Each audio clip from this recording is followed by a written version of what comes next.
কংগ্রেসকে উন্নয়নের পক্ষে মমতা বন্দ্যোপাধ্যায়কে তাদের ভোটাধিকার ভোট দিচ্ছেন এবং এই ওয়ার্ডে 428 মানে তোমার হচ্ছে 900 ধরো হাজারের মধ্যে 1132 তো হবে না, ওটা নেই, 150 মতো বাদ দিয়ে দাও। উৎসবের মেজাজ। তোমার কতটা আশা করা যাচ্ছে এই ওয়ার্ড থেকে কতটা লিড হবে? এটা আশার ব্যাপার নেই, আমি নিশ্চিত, এটা একেবারে নিশ্চিতভাবেই বলছি। 4 জুন ইভিএম খুললে দেখা যাবে যে সৌগত রায় গতবারের থেকেও আরো বেশি মার্জিনে তিনি এবার জয়লাভ করছেন এবং লিডের কথা যেটা বলছেন, গতবার উনি যে ভোটে লিড পেয়েছেন তার থেকে অন্তত 3 গুণ বেশি ভোট এবার।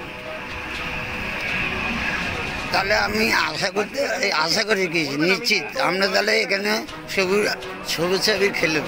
আমরা সবুজ আবির এনে রেখেছি, আজকে যখন ইভিএমটা নিয়ে যাবে তখন এক প্রস্ত খেলবো, বাকিটা চাচ্ছি। ধন্যবাদ।